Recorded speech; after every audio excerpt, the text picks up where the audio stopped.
Vamos para o nosso convidado, meu querido Zuzi? Vamos e... Hoje o programa tá dinâmico. Tá.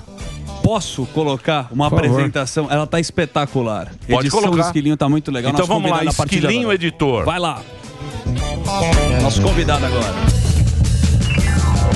No programa de hoje teremos gente da realeza, descendente direto de Dom Pedro. Eu juro promover a liberdade do Brasil.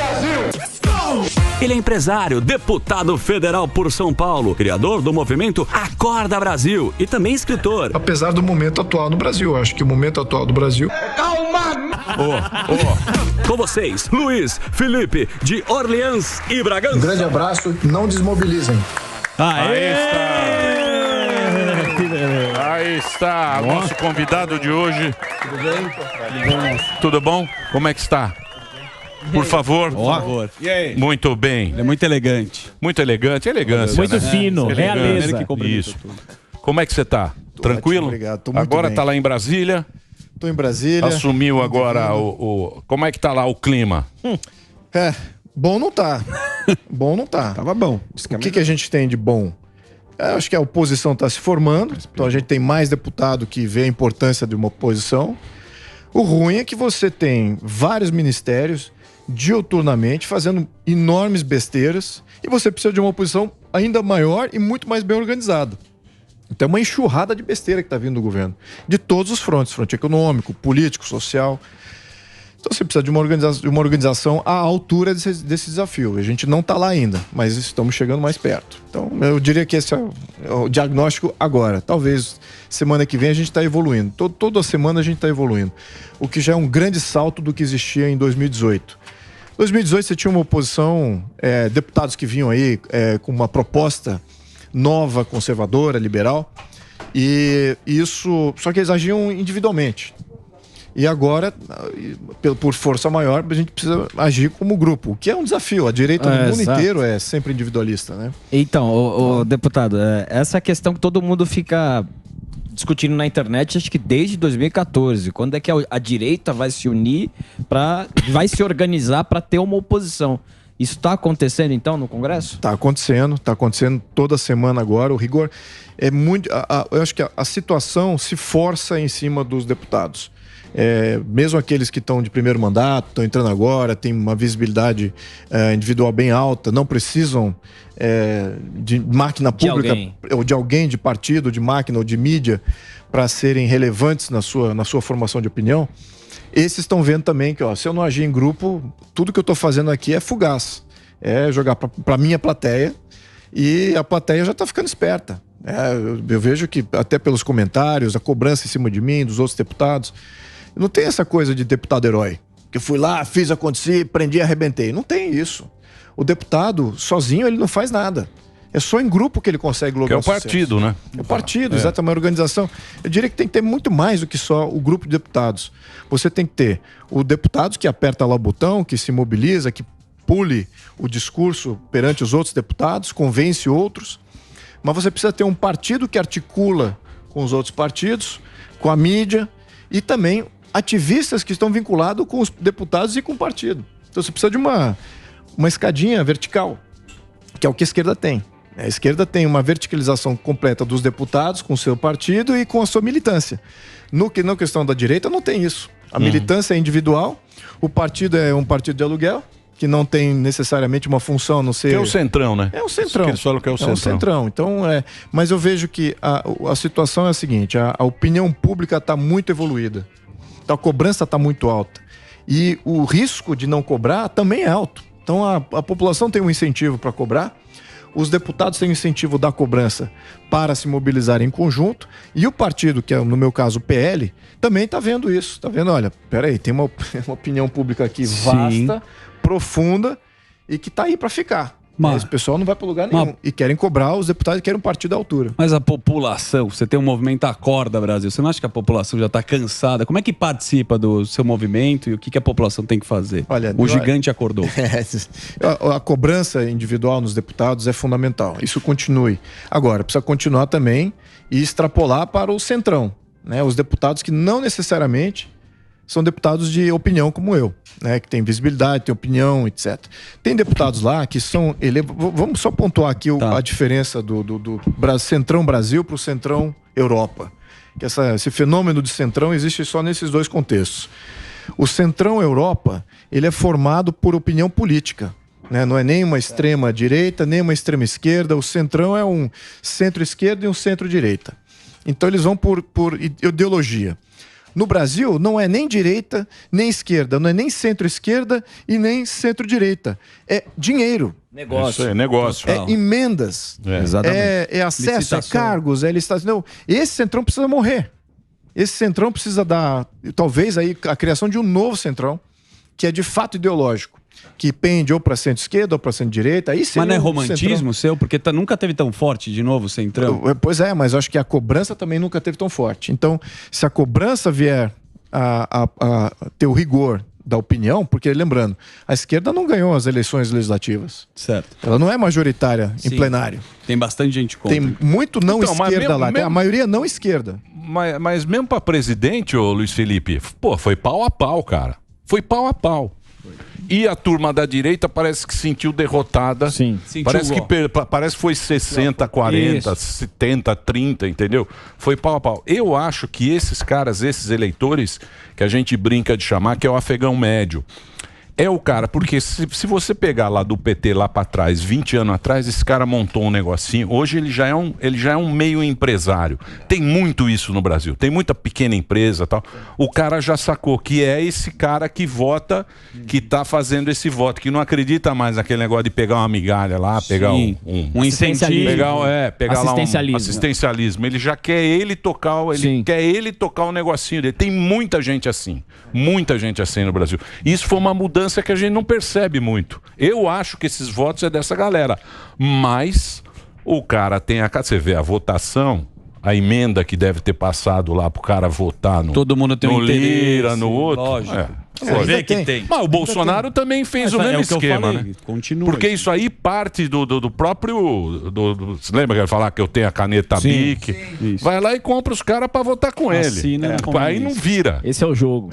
Esse ânimo, desânimo da direita, ele é 100% fundamentado nesse problema de centrão aí.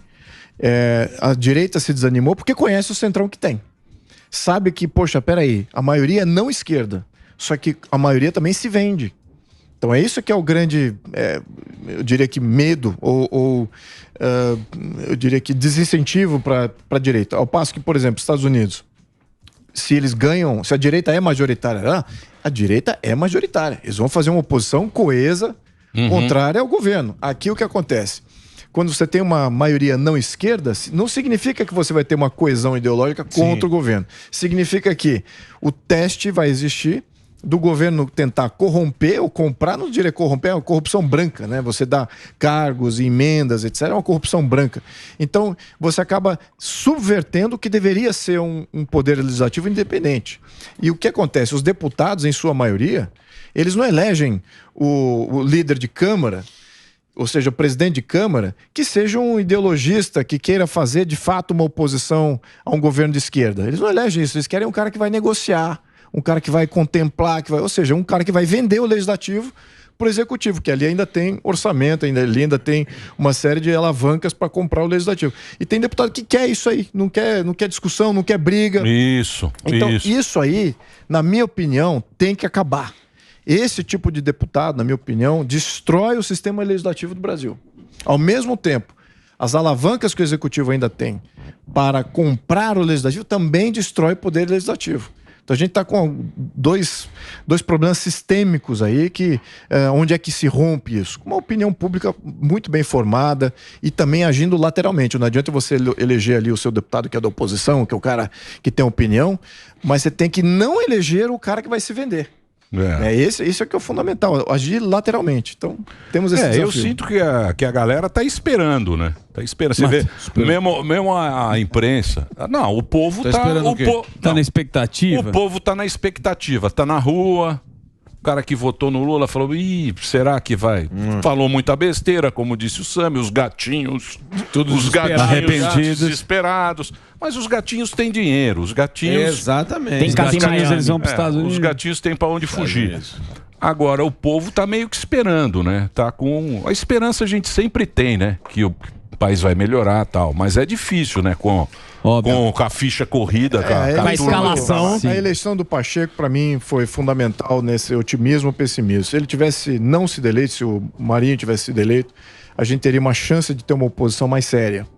Mas com o Pacheco eleito, o que acontece com isso? Algumas armas que o Legislativo teria contra o governo, contra no sentido positivo. Sim. Tá? Do Legislativo, de fazer uma posição séria, bem calcada aqui em fatos, evidências, verdades. Por exemplo, decreto legislativo. O decreto legislativo é mais importante que o executivo. Então, ele agora está governando por decreto, está colocando vários decretos lá contra armas, uma série de coisas, recriando lá os conselhos populares, que é uma aberração que deslegitimiza praticamente todo o sistema legislativo. Enfim, está fazendo um monte de besteira ali nesse sentido. A gente poderia estar fazendo decretos legislativos, mas tem que ter aprovação da Câmara e do Senado. E claro que no Senado o Pachecão lá já sinalizou que não vai pautar nada disso. Ele vai ser cupincha do governo. Sim. Então pronto, você já ficou sem fazer qualquer decreto legislativo. Então você imagina CPI ou fazer qualquer contraposição às políticas que vêm do governo. Então isso você já perdeu. A questão de emenda constitucional também. Se você tem todo o legislativo cooptado, como foi feito agora, a PEC da transição, que foi um absurdo, a PEC do rombo, ela passou violando... Gostosamente. Ela violou o sistema legislativo. O próprio presidente aí do BNDES, foi uma assinatura ali, passou no jantar. Exatamente. Pra você ver que vocês não mandam nada, bicho. Nada. Exato. Você trabalhou tanto, pediu votinho, só vai lá apertar botão. Vai apertar o botão e muitas vezes você é atropelado por uma votação simbólica, que o presidente é que define como é que vai ser a votação. Aí para você sair do simbólico, aí tem que ter toda uma mobilização, aí não dá tempo e pronto, vence ele o... O Brasil não tem jeito, viu? Tem o termo Tem, mas a gente tô apontando tem. as nuances. Mas a gente usa... O Brasil não tem jeito. Pode trazer o quem você quiser. Só eu ia perguntar para o deputado sobre a reforma tributária. Eu acho que ele tem uma opinião, pelo menos eu chequei aqui, tem. Sim. E deve vir alguma coisa, a gente não sabe exatamente o que. Como vocês estão se organizando para votar isso? Você tem uma proposta própria? Sim. Que isso talvez seja o que tenha mais tangível que possa ajudar a economia do país. Exato. Porque tem outras coisas, como você mesmo falou, que estão fora da nossa mão. Resta, talvez, a oposição, uma crítica mais contundente. Isso. Olha, essa questão da reforma tributária, na minha opinião, isso não dá muita audiência porque o pessoal não entende. O sistema tributário é complexo, é técnico e tal. Agora, é o que vai mexer na vida de todo mundo. É o que vai definir se a gente é um país escravo e pobre ou rico e livre. É o sistema tributário. É isso que te dá renda, é o que te dá poupança, é o que te garante uma série de benefícios futuros e oportunidades. Então, o sistema tributário do Brasil é uma porcaria, isso tem consenso que a gente tem que mudar ele. Agora, as propostas que o governo defende já morreram no debate legislativo. Tinha duas propostas lá, que era a PEC 110 e a PEC 45. Uma delas vinha do PT, que é a PEC 45, modelos de mais centralização e comando total do sistema tributário. Esse tipo de proposta morreu, né? Não foi adiante, não foi nem a voto nas comissões, exatamente porque não ia ter voto.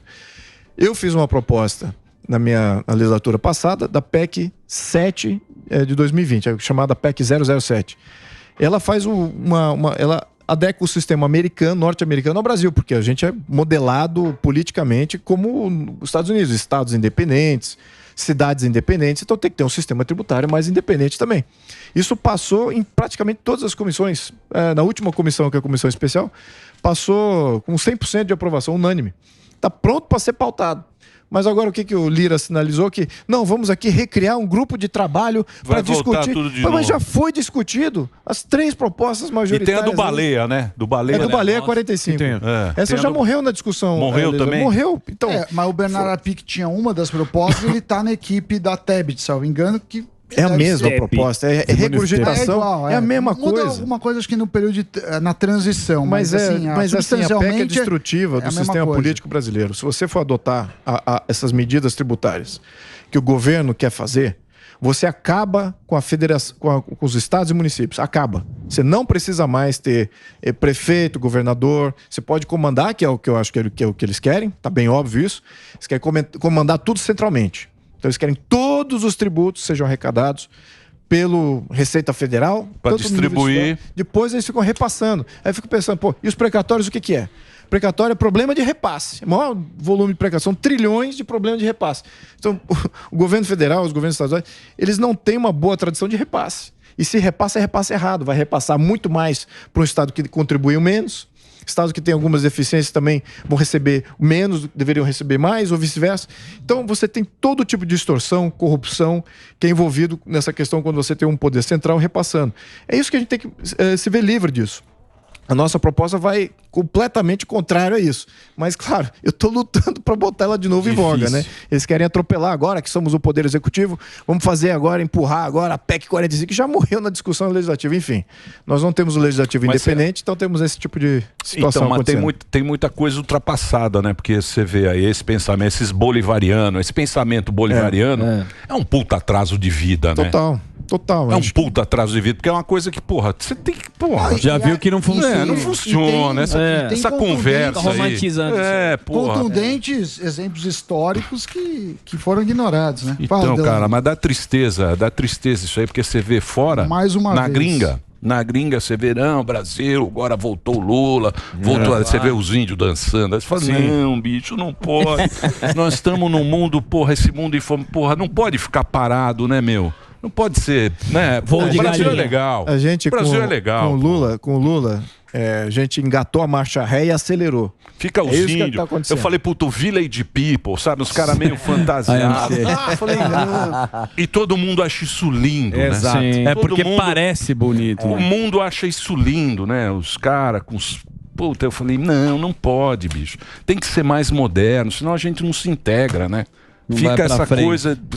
Não sai do lugar. Não sai do lugar. Porra. Aquele cara lá, o Maduro, falando que vai entrar no dinheiro. né? De novo. Ele com aquela farda dele. É a turma que não deu certo, né? Você se junta com a turma que não Você deu vai certo. juntar com esses com a caras, turma que não deu certo. Lógico que Você vai. veja que Acompanhado. Mas ninguém sempre foi. Ali ninguém solta a mão de ninguém. Meu. Esse pessoal tem mais visão do que fazer como região, como país, do que o próprio Brasil. Qual é o plano do Brasil? Não apareceu até agora. Não, mas não tem. Estamos esperando. É governo atrás de governo. depois do carnaval. Qual é a visão do Brasil? Ninguém tem visão para o Brasil, não se discute isso. Se discute essas coisas, tem emenda e tal, tem apoiamento desse grupo ou aquele outro grupo. Não fala assim, qual é a missão do Brasil? Qual é a missão do brasileiro? No contexto do século XXI. Vamos se integrar aos países desenvolvidos? O que a gente precisa fazer para se integrar nos países desenvolvidos? Nada disso é discutido. Então, isso que eu diria que é o grande problema. De falta de visão, eu vou criticar aqui a direita. Né? A direita, eu faço essa piada lá internamente, vou tornar mais público aqui. A gente fala que a esquerda está muito bem organizada, tem uma visão clara do que fazer, só que não tem escrúpulo nenhum. A direita tem só escrúpulo e princípio, está mal organizada, não está unificada. Exato. E enquanto que o Centrão só quer o preço, só quer dinheiro, né? Então você tem essa dinâmica política em que a discussão de país não surge, não brota daí.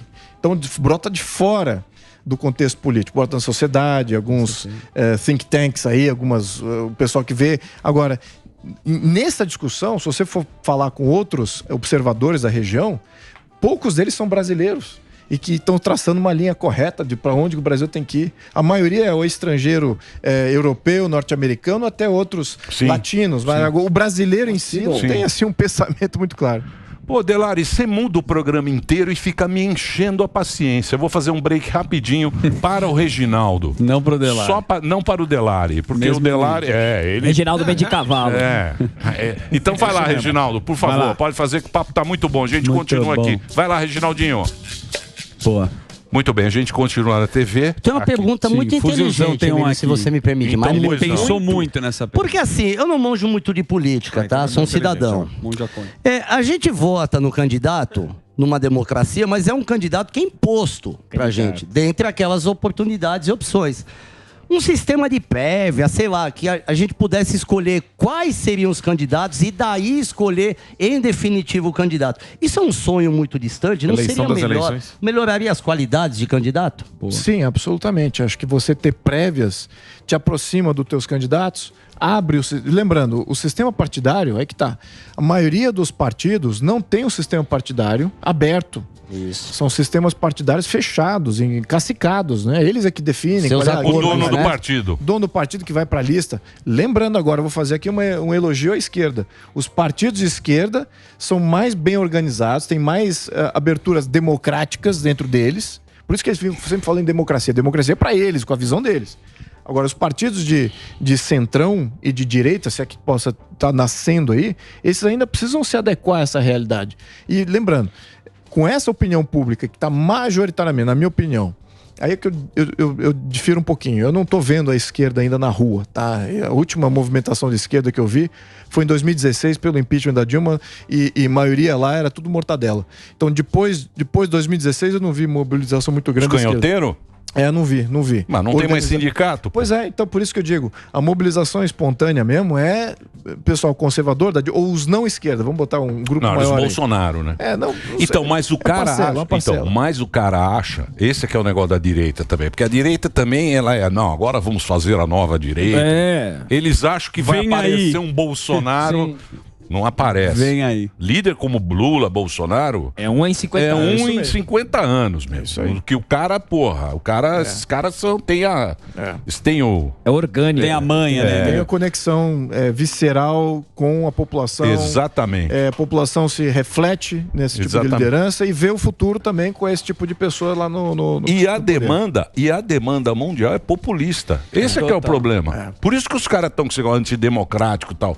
Os caras do esquema, eles estão com medo que apareçam esses líderes líderes populares. Que tem uma força gigantesca e depois o cara coloca, depois ele quer derrubar. Desde a Revolução Francesa, esses caras morrem de medo do povo, bicho. Sim. O povo, quando tá bravo, não mexa com o povo, não é bobo. Tá bravo, o povo bravo, ninguém segura. Concordo. E vocês tocaram num assunto muito interessante. Eu tô adorando o papo. Inclusive, eu bebi muita água, precisava no toalete. Depois da pergunta, se você puder, eu vou muito rápido e volto. Fez uma gracinha. Pergunta e vai embora. Mas, você tava tentando que a direita, né, não tem uma liderança, né? E a gente tem um termo que a gente usa que é pular do cavalo.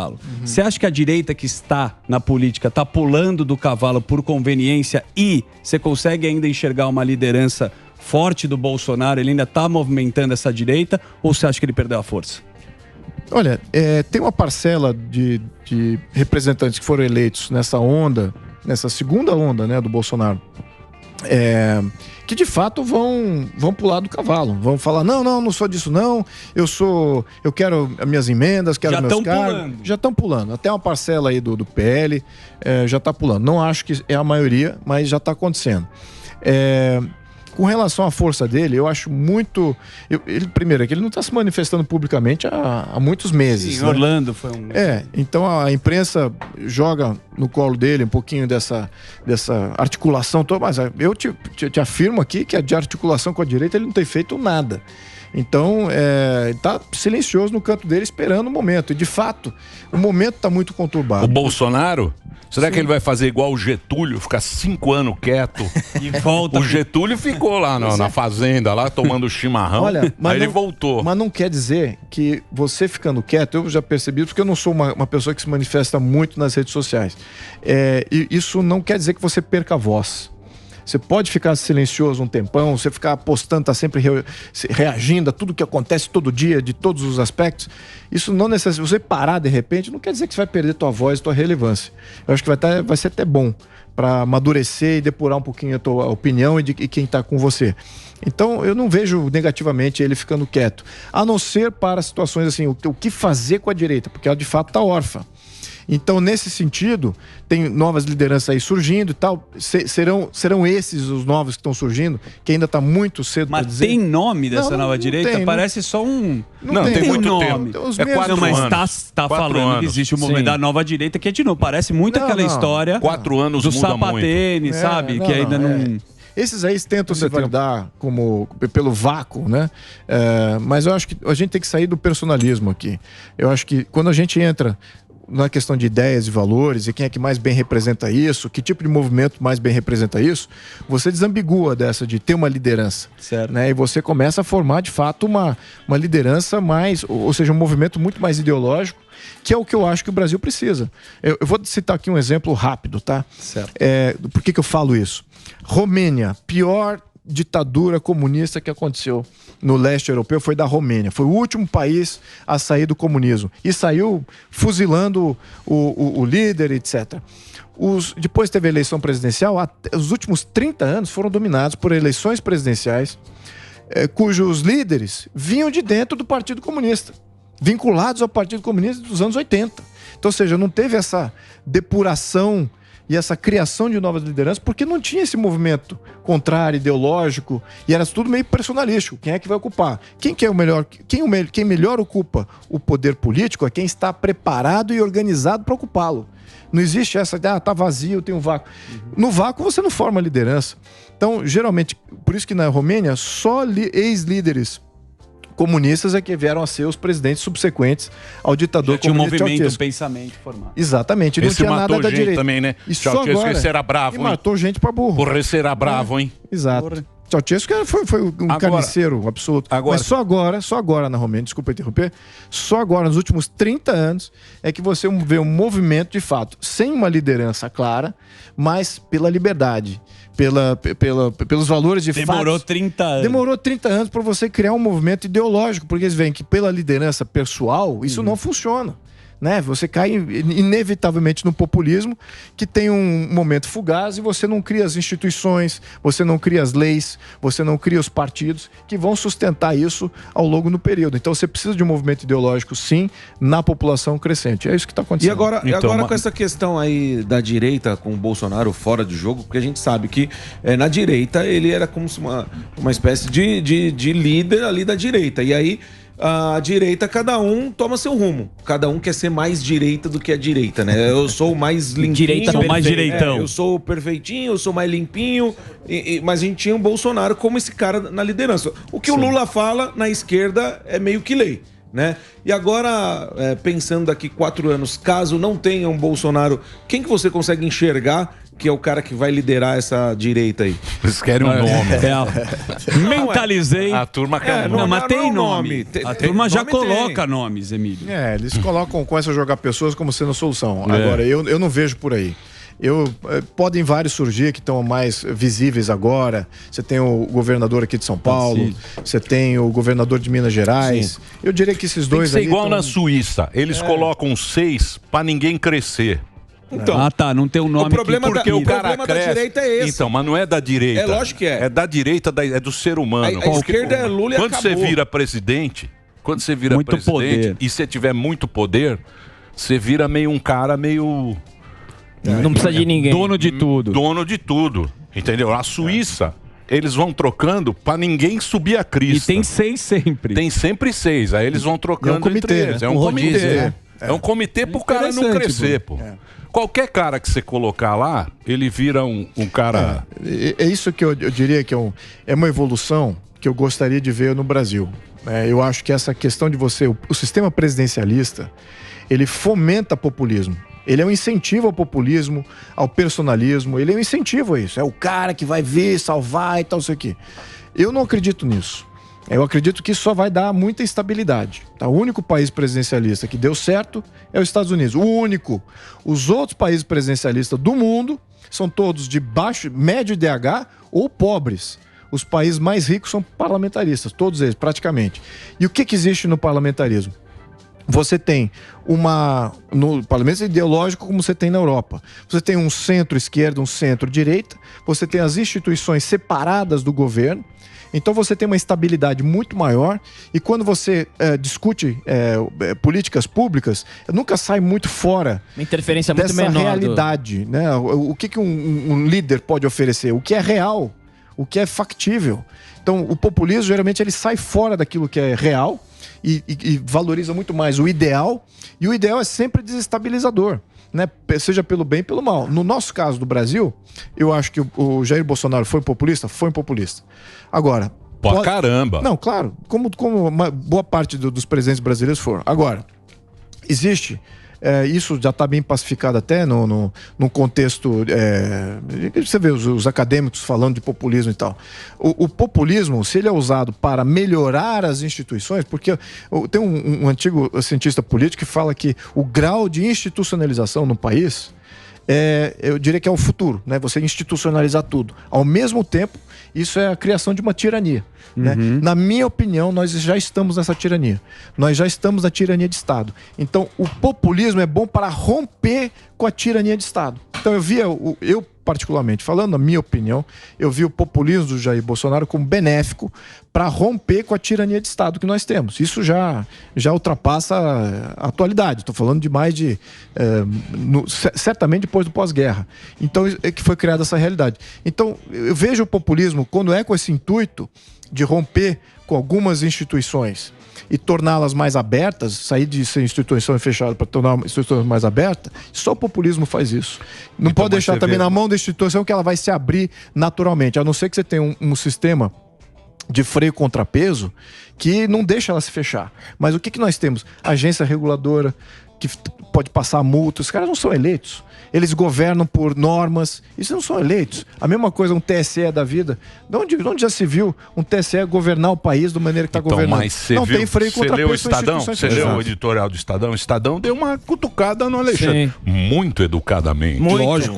Muito revisado. Muito educadamente. Muito educadamente. Deu uma cutucadinha. Falou, olha, o cara não pode fazer o que ele está fazendo. Ir lá numa palestra e falar sobre algo que ele está julgando, que ele está abertamente para um público. Olha, estou aqui e tal. Né? Quer dizer, cresceu também o...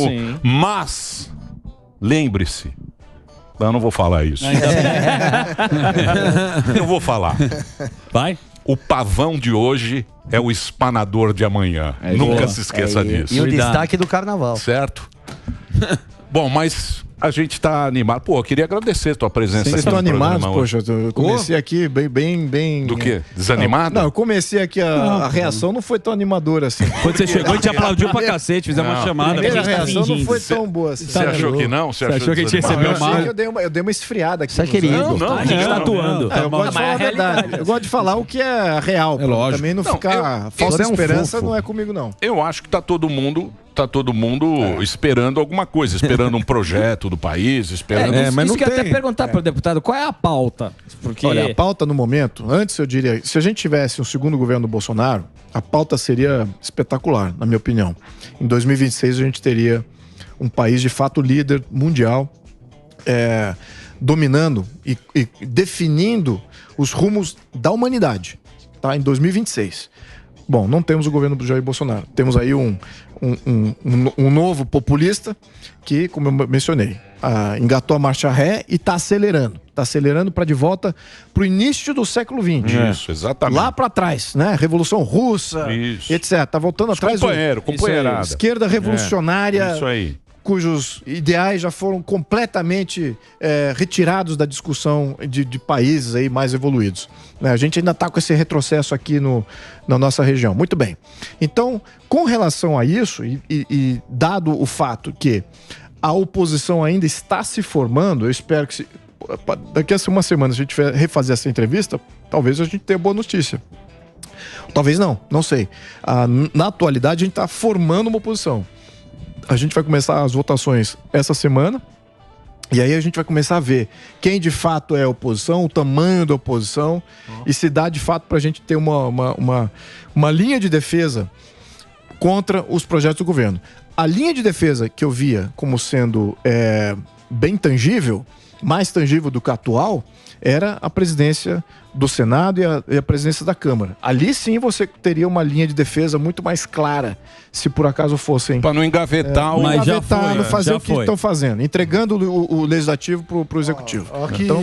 Então, mas, por exemplo, se você for pensar bem, o Bolsonaro, na verdade nem foi o Bolsonaro, acho que é mais o Paulo Guedes, né? Foi, pela primeira vez o Brasil teve uma coisa assim mais pro lado liberal, né? Que era mais olhando o mercado, não era tão focado em assistencialismo, essa coisa toda, que sempre foi a pauta do Brasil, né? Então você tinha uma oportunidade ali de ver o que poderia ser se ele caminhasse para esse lado. Olha só, Emílio, o ministro do Lula, o Luiz Marinho, O Marinho é o do trabalho.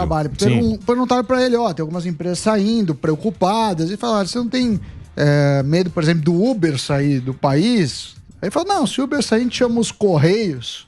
O Correios o Correio vai te entregar a carta e te dar carona. Eles são uma empresa logística e eles resolvem. Então você vê como é a mentalidade. É tudo gambiarra. Né? É reestatizar, é expulsar empresas.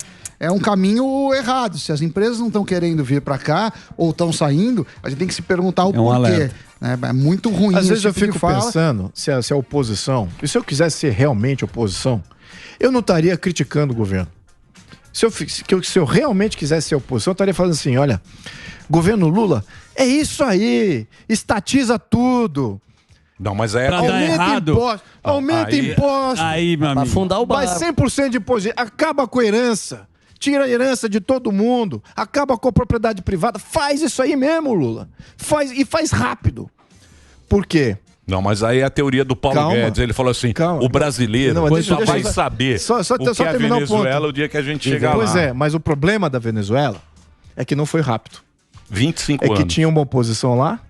E eles ficavam segurando, fazendo bom senso. Aí passa 1, 2, 3 anos, 4 anos, 5 anos. Pô, de repente você vê. Você já não tem mais oposição. Agora, se ele fizesse tudo agora, já era uma crise imediata.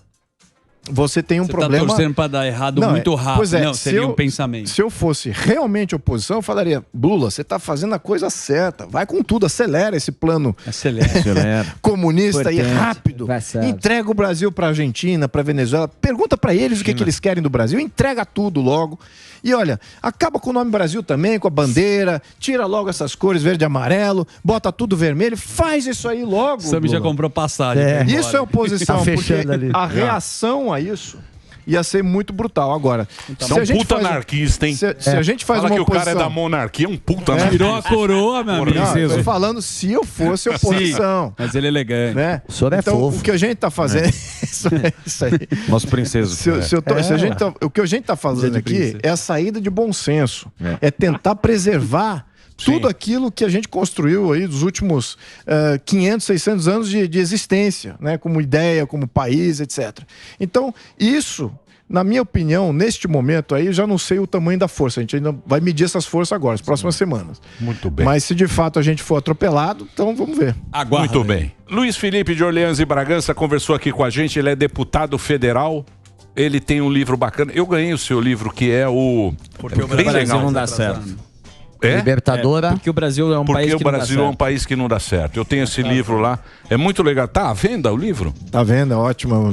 Esse livro é muito legal. Feliz com o resultado. E feliz e infeliz. Gostaria de não ser um livro mais relevante. A leitura é muito didática, é uma leitura bacana. Você trouxe ele... Eu tive o privilégio. Tá assinado por ele. Põe aí a fotinha aí pra você comprar na Amazon, lá nas redes lá. Compre na Amazon antes que acabe também. Antes que vai o nome é Porque o Brasil... Porque o Brasil é um país atrasado. É esse aí, ó. Esse livro é muito legal. Muito legal. Show. Luiz Felipe, obrigado pela sua presença. Obrigado a todos vocês, parabéns pelo programa. Boa sorte lá, estamos contando aí com vocês. Sempre que tiver novidade, traga aqui pra gente. Continua a cobrança aí, agradeço a todos vocês. Muito obrigado. É isso aí.